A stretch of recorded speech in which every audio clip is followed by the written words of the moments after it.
माँ निर्मात्री शक्ति है, हमें भाषा देती है, दुनिया का परिचय कराती है, प्रेम देकर हमारे अंदर पोषण शक्ति देती है। उसके बाद भूमिका शुरू होती है पिता की, जो साहस देता है, ऊंचा उठने की हिम्मत देता है, बच्चे को सपने दिखाता है। इन दो भूमिकाओं के साथ फिर अक्षर ज्ञान कराने वाला शिक्षक हमें मिलता है। लेकिन ये सब होने के बाद भी जीवन का स्तर एक तल तक जाकर रुक जाता है। सभी के जीवन में एक भूमिका आती है, कोई शुरुआत से, कोई 30 साल की आयु में, कोई 45 में, कोई 50 में, कोई 60 में। आध्यात्मिक भूख आदमी को जागती है, सत्संग से जुड़ता है, और ये जिस जिस व्यक्ति की जिस एज में जाकर शुरुआत होती है, वो यात्रा अपने आप में बड़ी अद्भुत होती है।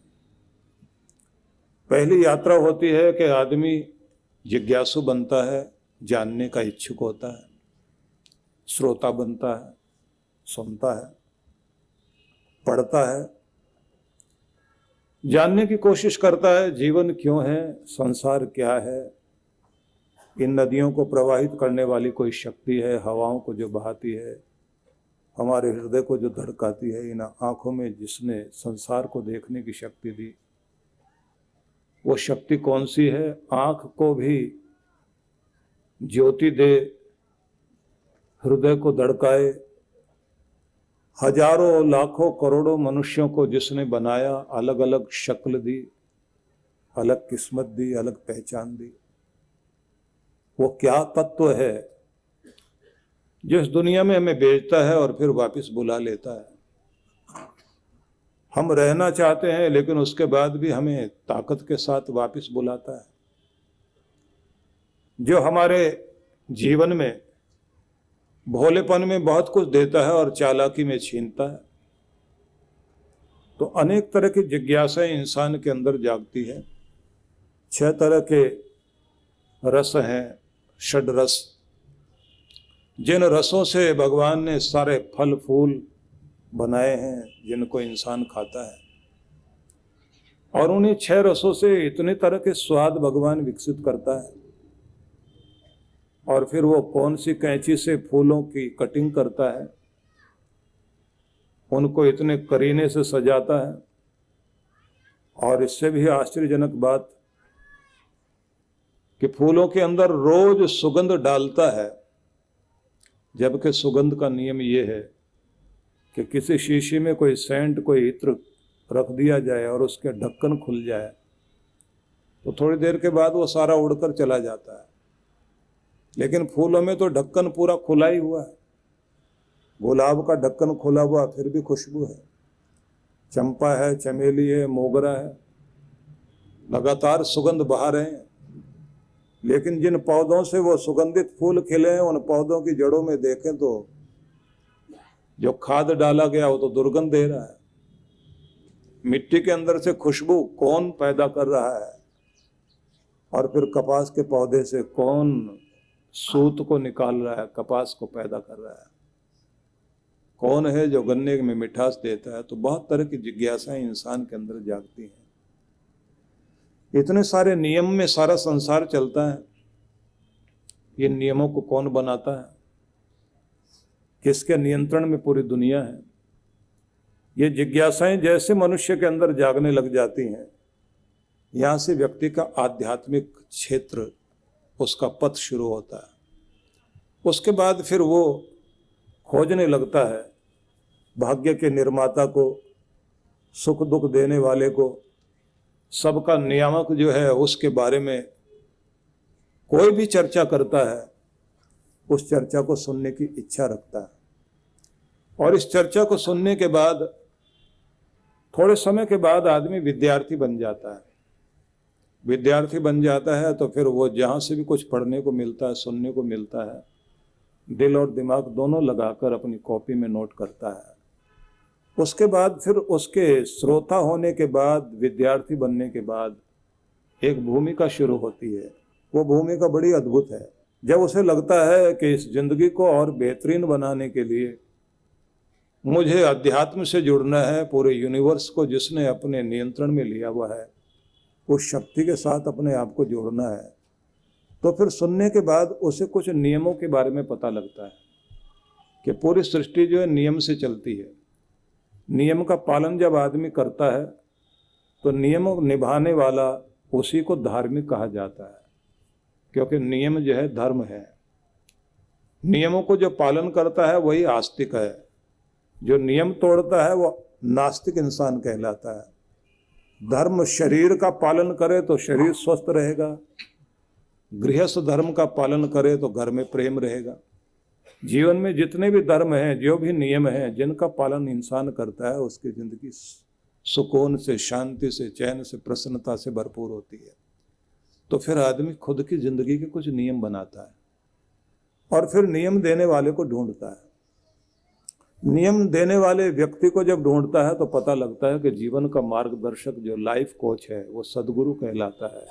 फिर वो उसकी शरण में जाता है और जब उसकी शरण में जाता है तो फिर अपना शीश झुकाता है। जब शीश झुका लेता है और मान लेता है कि अब मेरा सिर मेरा नहीं है, मेरे विचार मेरे नहीं हैं, गुरु के विचार मेरे विचार हैं, मैं आज से गुरु की दृष्टि से संसार को देखूंगा, तब वो शिष्य कहलाने की स्थिति में आता है।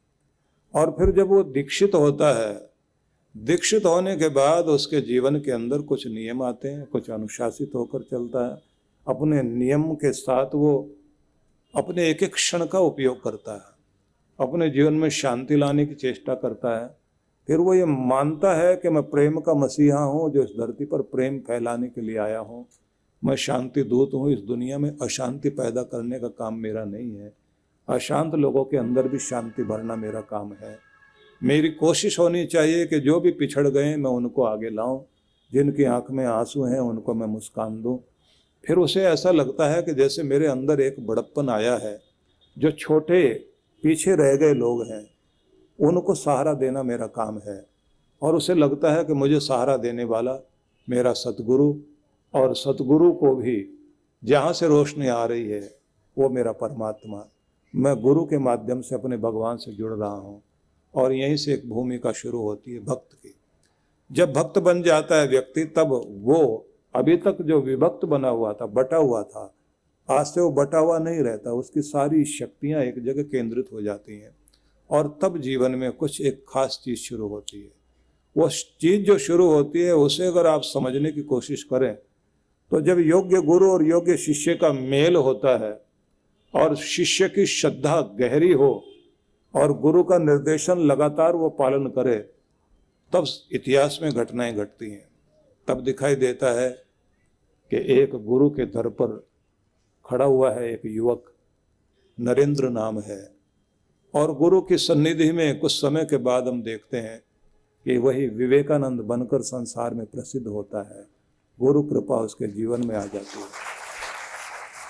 इसी रूप में हमें दिखाई देता है जंगल में खड़ा हुआ एक किशोर धनुर्विद्या का अभ्यास करता है और उसे एक व्यक्ति आकर निर्देश देता है कि प्रत्यंचा को कान तक खींचो और बीच में सांस मत लो और लक्ष्य पर पूरा ध्यान केंद्रित कर लो और फिर तीर को छोड़ो।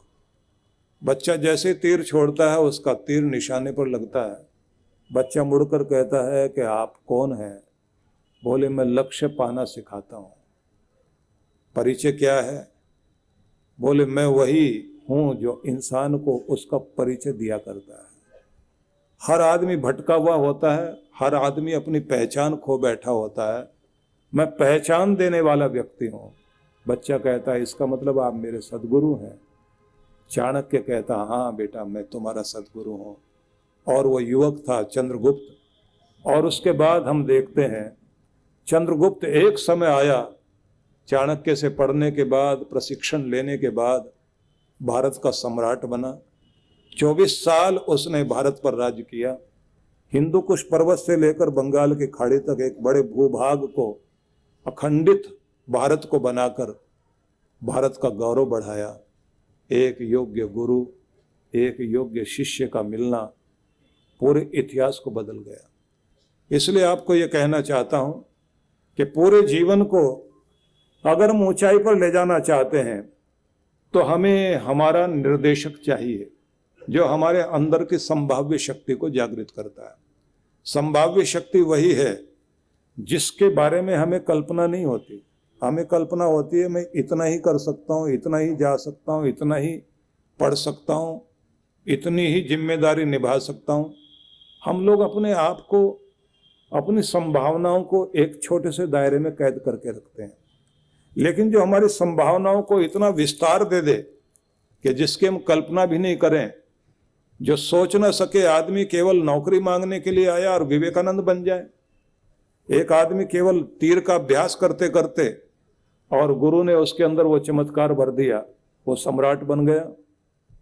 एक युवक अरिस्टोटल के पास गया, अलेक्जेंडर, और उसने छोटी सी बात कही थी और गुरु ने जब कहा कि सपने छोटे नहीं बड़े देखो, जीतना है तो एक छोटे देश को नहीं पूरे विश्व में अपनी पताका फहराओ, और जो आज मिला है उसका आनंद मनाओ, जो नहीं है सामने उसकी खोज के लिए ताकत लगा दो। और वही अरिस्टोटल जो गुरु बना, अरस्तु उसका शिष्य अलेक्जेंडर, जिसको हम सिकंदर के नाम से जानते हैं। सोचिए, जहां जहां हाथ लगाया वही चीज उसकी हो गई, मुकद्दर का सिकंदर बन गया। बनाने वाला गुरु होता जरूर है, लेकिन ये बात तभी बनती है जब कोई अपने आप को कुम्हार की कच्ची मिट्टी की तरह मोड़ने के लिए तैयार हो जाए कि गुरु जिधर मोड़े उधर वो मुड़ जाए, जैसे वो आकार दे वैसा आकार पाने के लिए तैयार हो। जब शिष्य के अंदर ये गुण आता है तो गुरु निश्चित रूप से उसके अंदर प्रतिबिंबित होने लगता है, उसकी चमक, गुरु की चमक शिष्य में दिखाई देने लगती है। और कभी कभी तो ऐसा होता है कि शिष्य गुरु से भी कहीं बहुत आगे बढ़ जाता है। कभी कभी ये भी होता है कि गुरु के पास कुछ भी नहीं करना होता, बस उसके पास बैठिए, उसका ओरा भी बहुत काम करेगा। कभी ये भी होता है कि गुरु की मेहर भरी दृष्टि अगर शिष्य के माथे पर पड़ती है, उससे भी उसका भाग्य जागृत होने लग जाता है। अगर हम देखें, बुद्ध की शरण में रहने वाला सारिपुत्र ऐसा ही था। बहुत सारे प्रश्न लेकर आया था, लेकिन जब गुरु के नजदीक रहने लगा तो प्रश्न खत्म हो गए। और जैसे चंदन के पेड़ के साथ रहते हुए पेड़ों में भी सुगंध आने लग जाती है, ऐसे ही सारिपुत्र में भी सुगंध आनी शुरू हुई। और एक दिन ऐसा हो गया कि जैसे बुद्ध का पूरा ज्ञान उसके अंदर प्रवाहित होने लगा। सारिपुत्र आकर गुरु से कहता है कि अब मैं चाहता हूं, ये खबर पूरी दुनिया को मिल जानी चाहिए कि प्यासों की प्यास बुझाने वाला आ गया है। जन्मों से जिस चीज के लिए इंसान भटकता है, जीवन को, जन्म को धन्य करने का अवसर आ गया। सदगुरु धरती पर है। गुरु की आज्ञा ली और उसने जाकर गांव गांव में प्रचार करना शुरू कर दिया। प्रचार करता है, लोगों को कहता है कुआं है, प्यासों, कुएं के पास जाना होगा तुम्हें। जिस चीज के लिए तुम भटकते हो, तुम्हें न चैन है, न शांति है, न तृप्ति है, मार्ग तो गुरु के पास है। लोग उसकी बात सुनकर उसके आसपास इकट्ठे होते थे, तो वो कहता था कि अगर मेरी कोई बात अच्छी लगती है वो मेरी नहीं है, मैं जो सुगंध दिखा रहा हूं वो सुगंध मेरे गुरु की है। और अगर मेरे वचनों से तुम्हें शांति मिल रही है तो मैं तो एक यंत्र हूं, लेकिन इस यंत्र का मंत्र तो मेरा सदगुरु है। आवाज वहां से आ रही है, शांति वहां से आ रही है। हर कोई देखता था कि सारिपुत्र हर दिन प्रणाम करने के लिए खड़ा होता था अलग अलग दिशाओं में, कभी पूर्व की ओर, कभी पश्चिम की ओर, कभी उत्तर, कभी दक्षिण। तो लोग पूछते थे कि तुम किस भगवान को मानते हो, तुम्हारी दिशा नहीं समझ में आती, पूर्व पश्चिम उत्तर दक्षिण चारों तरफ ही मुंह करते हो, किसी दिन पूर्व में, किसी दिन दक्षिण में। तो उसने कहा कि जिसको मानता हूं ना वो मेरा सदगुरु है। वो जिस दिशा में जिस दिन जा रहा होता है, मुझे उनके कार्यक्रमों का पता लगता है कि आज इस दिशा में है, उसी दिशा में रोज प्रणाम कर लेता हूं, उनको कहता हूं हवाओं को कहता हूँ कि जाना जाकर मेरे सदगुरु के पांव छूकर आना और मेरे सिर पर भी आशीर्वाद लेकर के आना। मैं सूरज की किरणों को कहता हूँ कि मेरे गुरु के पांव को छूते हो और मेरे माथे को भी छूना। मैं गुरु से तन से दूर बैठा हूँ, लेकिन हर पल मुझे गुरु के संदेश मिलते हैं। जब भी कुछ गलत होता है मेरे अंदर से आवाज़ आती है कि गलत मत कर, और जब कुछ अच्छा करता हूँ मेरे होठों पर मुस्कुराहट आती है तो पता लगता है मुस्कुराहट का आशीर्वाद मेरे सदगुरु ने भेजा है। सोच के देखिए, ये अद्भुत लोग हुए हैं इस पृथ्वी पर, जिन लोगों ने, चाहे हम अगर संदीपनी को याद करें, उज्जैनी के छोटी सी कुटिया में बैठे हुए एक गुरु और उनके सम्मुख बैठे हुए कृष्ण भगवान शिष्य बनकर, वशिष्ठ के सामने राम जी बैठे हैं।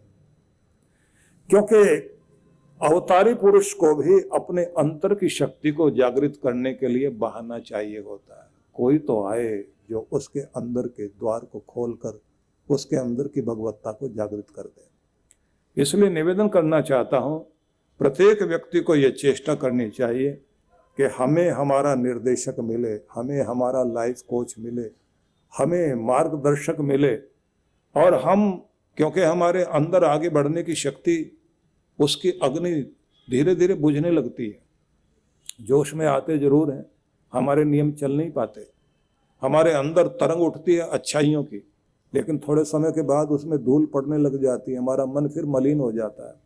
इसलिए जो बार बार जगाए, बार बार जागृत करे, बार बार उद्बुद्ध करे, उस शक्ति की जरूरत हम लोगों को पड़ती है। और ये ध्यान रख लीजिए, भारत देश गुरुओं का देश है, और हम लोग ये मानते हैं कि प्रत्येक व्यक्ति के अंदर बहुत कुछ महानता छिपी हुई होती है। उस महानता को प्रकट करने के लिए कोई ना कोई निर्देशक जीवन में जरूर चाहिए। जब वो प्रेरक हमारे जीवन में मिल जाता है तब उस समय कमाल होना शुरू हो जाता है। इसलिए याद रख लीजिए कि हम कितने भी महान क्यों ना हों, लेकिन अगर हम ऊंचाई पर पहुंचना चाहते हैं और अपनी महानता को बरकरार रखना चाहते हैं तो किसी के निर्देशन में अपनी जिंदगी को जरूर जोड़ना चाहिए, और वो निर्देशन सदगुरु का होना चाहिए। सदगुरु जब आपके जीवन में आता है तो सदगुरु ये नहीं कहता कि मुझे मानो, वो ये कहता है कि मेरे माध्यम से तुम भगवान से जुड़ो। इसलिए गुरु नियम देता है। वो नियम भी ऐसे नहीं कि जो आपसे पूरे ना हो सके, आपको अनुशासित करता है, डिसिप्लिन देता है आपकी लाइफ में। अभी तक आप मनमाने ढंग से जीवन जी रहे थे, लेकिन जैसे आप गुरु के साथ जुड़े, अब मनमानापन आपका खत्म हो गया। अब आपके अंदर अनुशासन हो गया, सोने का, जागने का, उठने का, बैठने का, बोलने का, चलने का। जहां मर्यादा आ गई बस वहीं आपका जीवन धन्य होना शुरू हो गया। परम पूज्य श्री सुधांशु जी महाराज के पावन सानिध्य में विराट भक्ति सत्संग दिनांक 22 से 25 फरवरी 2024। कार्यक्रम की रूपरेखा। शुभारंभ 22 फरवरी 2024 सायं 4 से 6 बजे। 23 से 25 फरवरी प्रातः 9 से 11 बजे।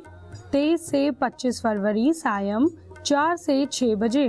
विशेष कार्यक्रम मंत्र दीक्षा 25 फरवरी प्रातः 11 बजे। स्थान सेंट्रल पार्क, शास्त्री नगर, कानपुर, उत्तर प्रदेश। आयोजक विश्व जागृति मिशन कानपुर मंडल। संपर्क सूत्र। आप सब परिवार सादर आमंत्रित हैं।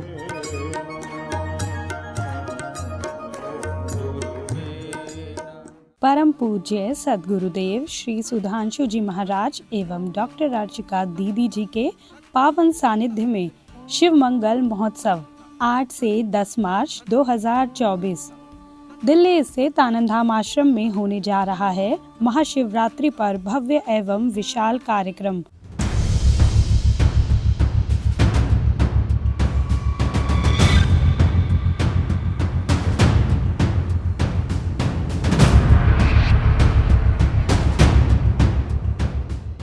जिसमें भगवान शिव की विशेष कृपा प्राप्त करने के लिए होगा शिव ध्यान। घूम रहा है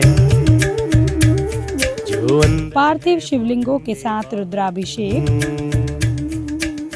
महारुद्र यज्ञ एवं महाआरती। आप सभी इस कार्यक्रम में सादर आमंत्रित हैं। पंजीकरण एवं अधिक जानकारी के लिए संपर्क करें।